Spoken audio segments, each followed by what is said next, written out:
যুক্তরাষ্ট্রের কংগ্রেসে state of the union ভাষণের মুহূর্তেই রূপ নেয় উত্তপ্ত রাজনৈতিক নাটকে। প্রেসিডেন্ট ডোনাল্ড ট্রাম্প বক্তব্য দিচ্ছিলেন, আর ঠিক সে সময়ে রশিদা ট্লাইবের ফাক আইস লেখা পিন ক্যামেরায় ধরা পড়ে।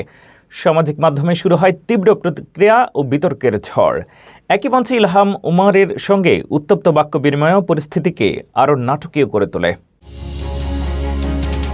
যুক্তরাষ্ট্রের কংগ্রেসে স্টেট অব দ্য ইউনিয়ন ভাষণ ঘিরে আবারও তীব্র রাজনৈতিক বিতর্কের সৃষ্টি হয়েছে। প্রেসিডেন্ট ডোনাল্ড ট্রাম্পের ভাষণের সময় ডেমোক্র্যাট প্রতিনিধি রাশিদা তালিব এফকে আইস লেখা একটি পিন পরে উপস্থিত হন, যা ক্যামেরায় স্পষ্টভাবে ধরা পড়ে। মুহূর্তেই বিষয়টি সামাজিক মাধ্যমে ভাইরাল হয়ে যায় এবং তীব্র প্রতিক্রিয়া সৃষ্টি করে। সমালোচকদের মতে এটি আইন প্রয়োগকারী সংস্থা ও কংগ্রেসের মর্যাদার প্রতি অসম্মানজনক। তবে তালিবের সমর্থকদের দাবি এটি ছিল অভিবাসন নীতির বিরুদ্ধে প্রতীকী প্রতিবাদ।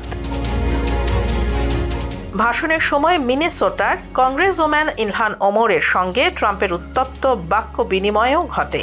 ওমর ট্রাম্পের অভিবাসন নীতির তীব্র সমালোচনা করে চিৎকার করে বলেন, আপনি আমেরিকানদের হত্যা করেছেন। জবাবে ট্রাম্প ক্ষোভ প্রকাশ করে বলেন, আপনার লজ্জা হওয়া উচিত। তিনি অভিযোগ করেন, কিছু রাজ্য ও কর্মকর্তা তার প্রশাসনের আইন প্রয়োগে বাধা দিচ্ছে এবং অপরাধী অভিবাসীদের বহিষ্কার ঠেকাচ্ছে। এসব ক্ষেত্রে কঠোর শাস্তির আহ্বানও জানান তিনি।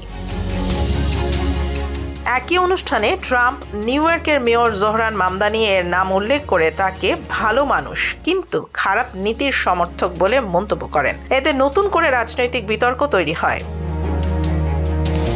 উল্লেখ্য, 2023 সালে গাজা ইস্যুতে মন্তব্যের কারণে হাউস অফ রিপ্রেজেন্টেটিভস তালিবকে আনুষ্ঠানিকভাবে তিরস্কার করেছিল। বিশ্লেষকদের মতে সাম্প্রতিক ঘটনাগুলো যুক্তরাষ্ট্রের রাজনীতিতে ক্রমবর্ধমান বিভাজনের স্পষ্ট চিত্র তুলে ধরছে। অভিবাসন, আইন শৃঙ্খলা ও মানবাধিকার ইস্যু সামনে রেখে রিপাবলিকান ও ডেমোক্রেটদের মধ্যে সংঘাত আরও তীব্র হতে পারে বলে আশঙ্কা করা হচ্ছে। এখন প্রশ্ন, এই উত্তপ্ত পরিস্থিতি আগামী নির্বাচনী রাজনীতিতে কতটা প্রভাব ফেলবে?